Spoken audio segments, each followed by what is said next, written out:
Time to get overdriven. Let's show you what this is all about. Welcome back, guys. Today we're going to do a little bit of demonstration on the Overdrive. We're going to use Fool's Gold to do that with. I know everybody knows about Overdrive, but there's always new guys coming in all the time and they want to learn. And always asking questions, wondering what it's about, how to do it, how it works. So I've set up Fool's Gold to kind of do a little bit of a demonstration to see how it works. Let me get you guys switched around here, and we'll get the truck in here.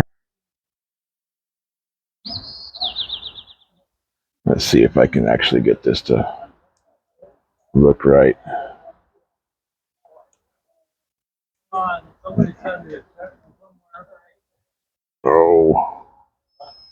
my legs are on my tripod are too long. Let's slide you back just a little bit more.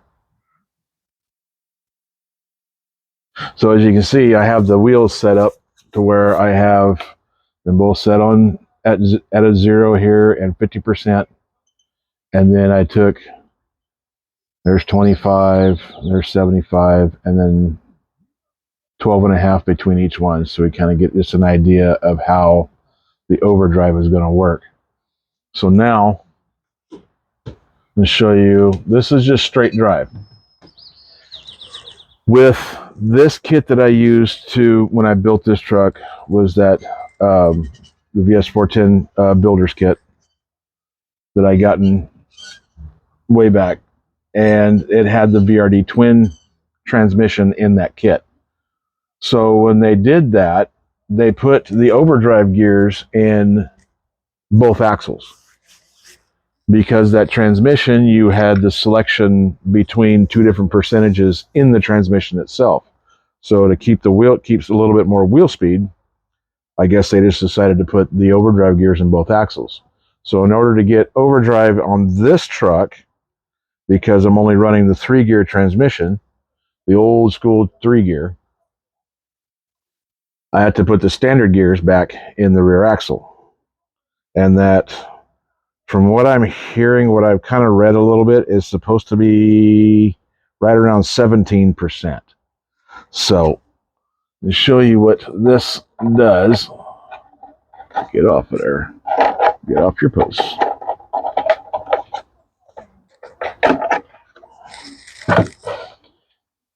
And you see now, I got the transmission spun around, and that the way I reversed the motor plate, flipped the whole thing around, so now the motor is on this side, and that cured the ugly drive line. It's now straight. It goes right straight across instead of coming from over here, doing a whole diagonal deal. So both drive lines are going to that side. And it worked out really cool. Everything's still exactly where it needs to be. I just got all my wires tucked to where all my brushless wires are coming up through here, just up to the side. I went through the case above the cooling fins and went to the posts that are on this side, and then had the battery connected there. This is still my voltage readout wire, so when I go, and I'm still looking for some 3S batteries that will be the same size. I like this size. So I'm just got to do a little bit of measuring and try and find some 3S ones, and then we'll get rocking on 3S. This motor itself, because it is a 4200, it only suggests 2S, but I have a 3100 that I can put in here, and it's not the HD, it's just the regular one, so it's a little bit shorter anyway, so that'll give me a little bit more space here. And then I'll be able to run 3 and 4S, because that motor there will actually run 4S. And it is still a Tekin motor. Running a Tekin. So here we go. We got the radio turned on. Let's run on the truck.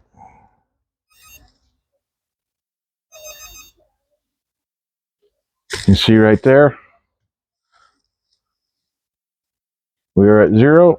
Let's crawl this around. So they're staying right in the same spot. They're staying together. There's a lot of play in these axles. They need to kind of get their tolerances a little bit better on that spool, so it would be. But see, you can see that they are actually still right together. So now, what we're going to do is I'm going to get you. I think I'm going to probably try and get you off of this stand here and get you on my little shorty stand, so that you're down at ground level while you're watching this, and see if that works. And like I said before, this is all live, so there's no takes. We're doing this all at once. It's all or nothing. So if I mess up, I have to start all over again. So I can get you off of here and get the shake, rattles, and rolls while I'm doing this. And then we'll get to getting that rear wheel off.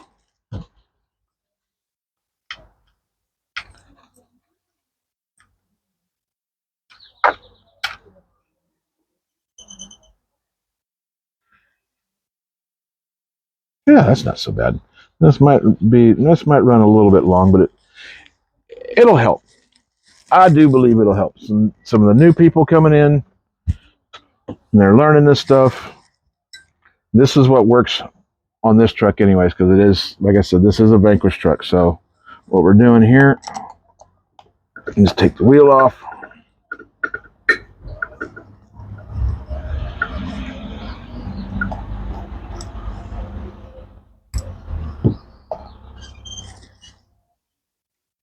And I can make sure that I put it back in the way that it actually will stay back on there 0 again when I put it all back together. Now, I said before, I don't like using power tools. I don't condone using power tools on stuff, especially when it's, these screws in the plastic. But for time restraints, trying to keep the time down on this, I'm using I only have my great big old drill. And I have the chuck adapter here that Vanquish makes for their tools. And we're just going to do that. Just be gentle.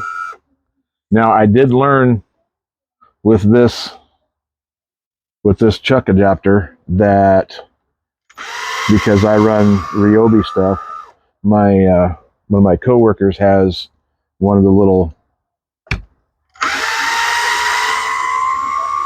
nut drivers, the little small impact driver that this would snap into. It doesn't on that Ryobi, because I discovered why as I'm looking at it. This one does not fit in there because, here, I'll show you here.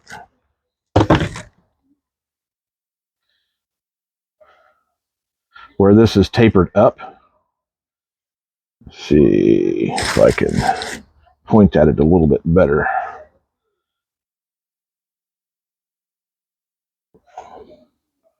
Where this is tapered up right here, they didn't make this deep enough for this to lock in right here. So it will not lock in on the chuck on the little press collar. So keep that in mind on if you're wanting to get one of these adapters for your tools, so that you can actually have this and use it in a power tool. But like I said, I like doing all my stuff by hand, but it takes a little bit too long, especially if you're trying to make a video that's a little bit shorter. So we'll just set that there in the tray for right now, and pull this guy off, and you can see that there. Got the little guy on top, got the big guy on the bottom. Spin this around. take the set screw undone.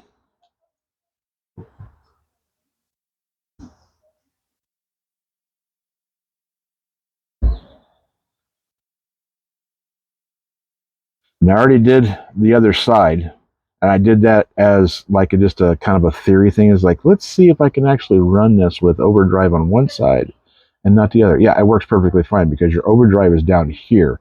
It's not up here. The axle's still spinning the same in here anyways. So you're changing both gears. But from one side to the other, it's not going to make any difference because you're not putting them back directly on the axle. They're down here on a gear, so it's fine. Get this guy and pull this out. Pull that off. Put the new one on, and it's just really that easy. So what I'm going to do here is I'm going to pull this one out. I'm going to pull my axle all the way out because I'm going to use it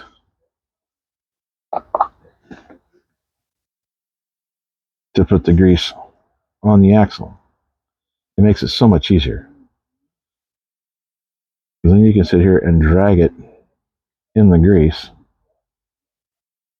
That way you can actually get it packed into the teeth a little bit. You see that? You see me making a mess all over the axle? Yeah. And you can just clean the axle off a little bit on the edge. What I'm going to do is make a mess out of my hands now. Put that back in there. And it just keys right back into the diff. Because then I'm going to take this guy and do the same thing. Make sure your pin is inside the gear. Now I can actually take and come back and clean up the mess that I just made on my jar.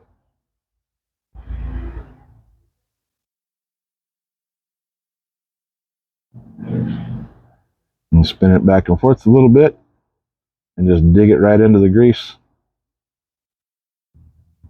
That way it'll just press it right into the teeth.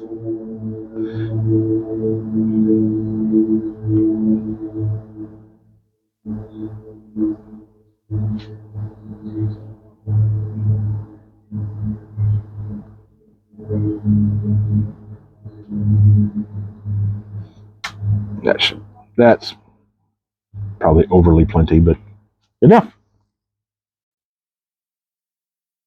It likes to push out when you do it that way. So what I'm going to do, we're going to stand this up and slide this back over it. And that will hold it in place while I put it back on.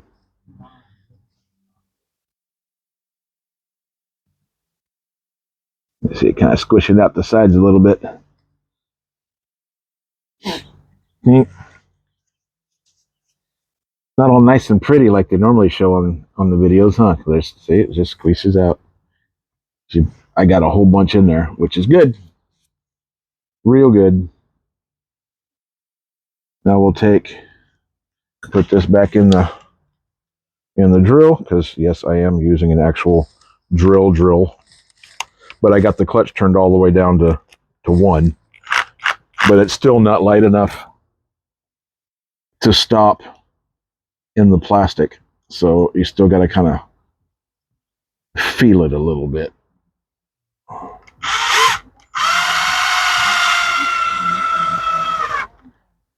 Just be really nice. Listen to your tones.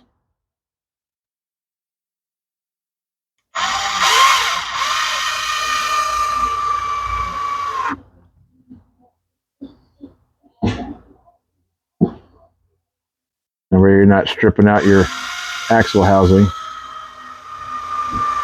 Because I like using the plastic housings anyways because they slide better. So, and it's not as expensive. If you wear out a plastic housing, it's not going to be as expensive to replace.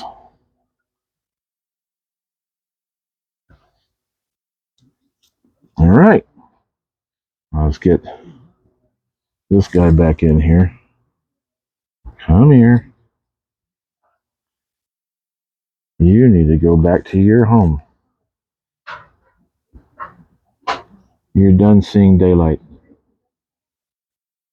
You get to go back into the darkness.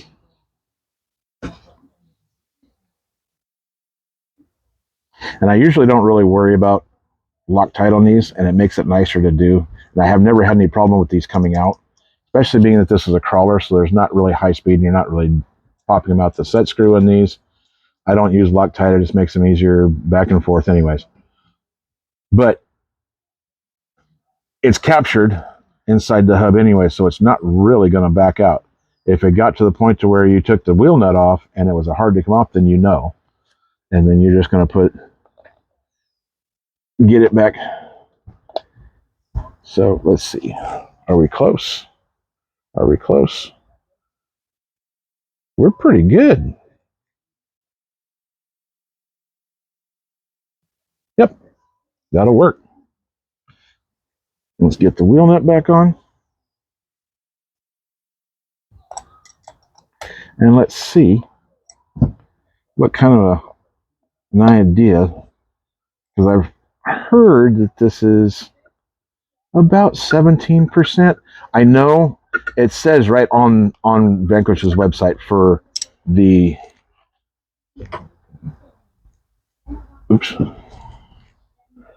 for the ring and pinion in here. That's 9% difference. So, and I've heard 17 out of this. So, it is a little bit off, isn't it? Dang it. I might try and square that up a little bit before we start.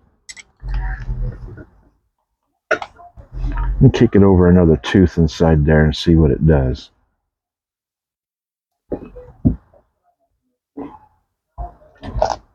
And that's where the driver comes in.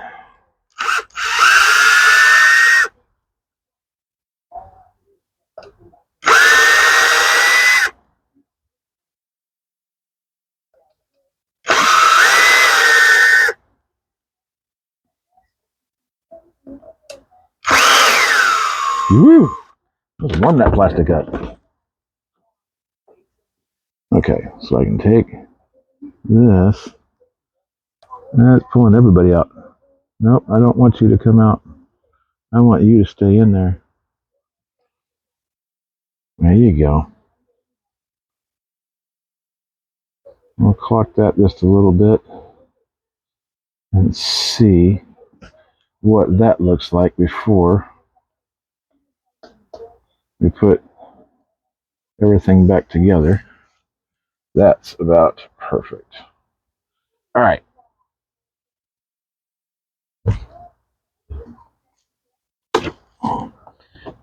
Now let's try not to whiskey throttle the driver here and blow up everything.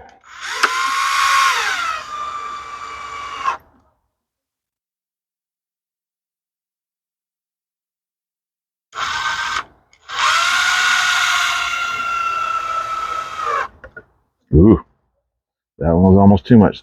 And I have the clutch set all the way down, but it's still too heavy.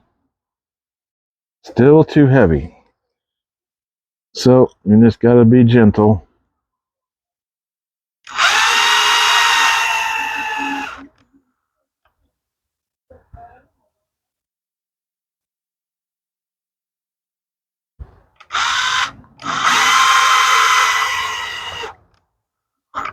Okay, that will work.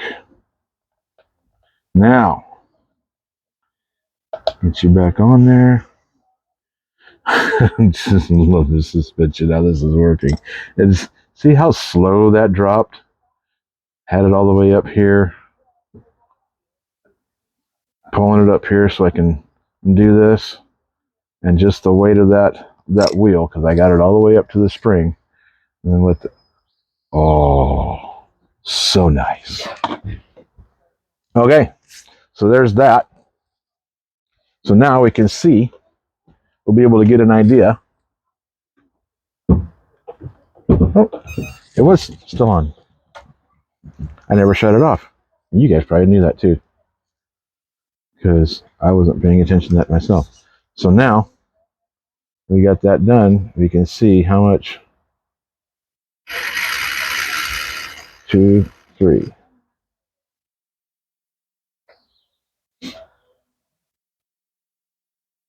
Three turns and we're just a little bit over 50%.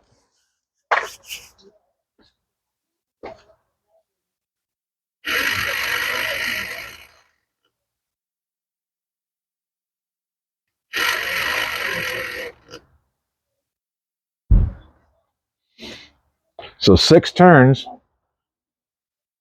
you got a 6, basically right about a 6-to-1 ratio.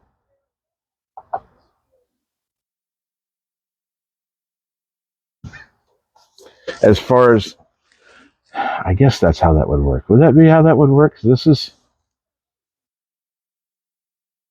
is running 6 to get everything back to 0. So I'd like to see.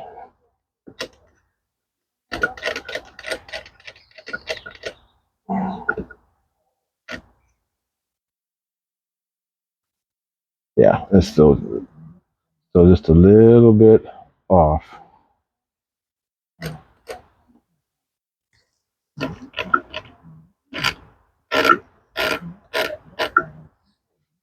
It doesn't want to.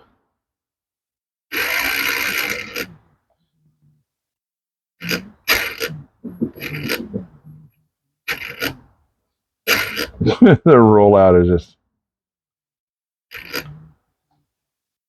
okay. So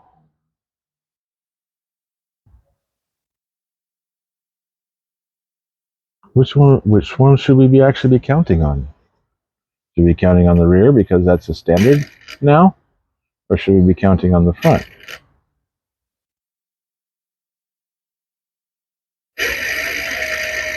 Two, 3, 4, 5, 6. Oh, we got to go back more because we did another full rotation.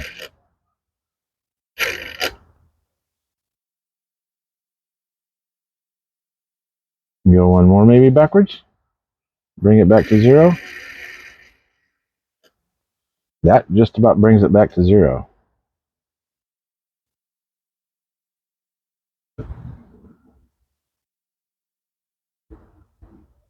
So the front is overdriving, so that's going to run faster. So we count the rear. We'll do it.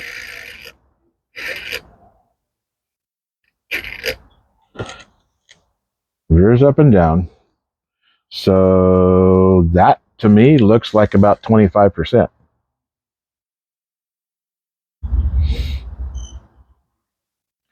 Hopefully I did that math right.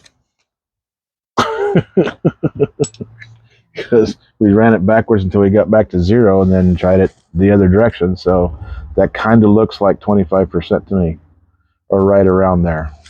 So it's all on video now. So you guys can calculate it up for yourselves, figure it out. Let me know. See what you think. But there you go. Fool's Gold's got some overdrive in her. Make pulling some of these hills a little bit easier. Get up over some of these obstacles a little bit easier. And if that's not enough, then I'll put the other 9% in the ring and pinion. Put the overdrive in the front axle. No, I'd have to put. I think it all goes in the rear because it's an underdrive, so it would be going in the rear also. So everything would be changed in the rear axle. But, anyways, thank you all for being here. Thanks for tuning in, watching, and seeing my ridiculousness, and don't forget to like, subscribe, comment. Let me know what you think. Don't forget to check your subscriptions because I think they're still getting, some of them are still getting canceled. Somehow, some way, they're getting shut off. So don't forget to check those. Hit the bell so you're getting notifications when I put up another one. And thank you for being here. I hope to see y'all the next time around. Thanks. Bye.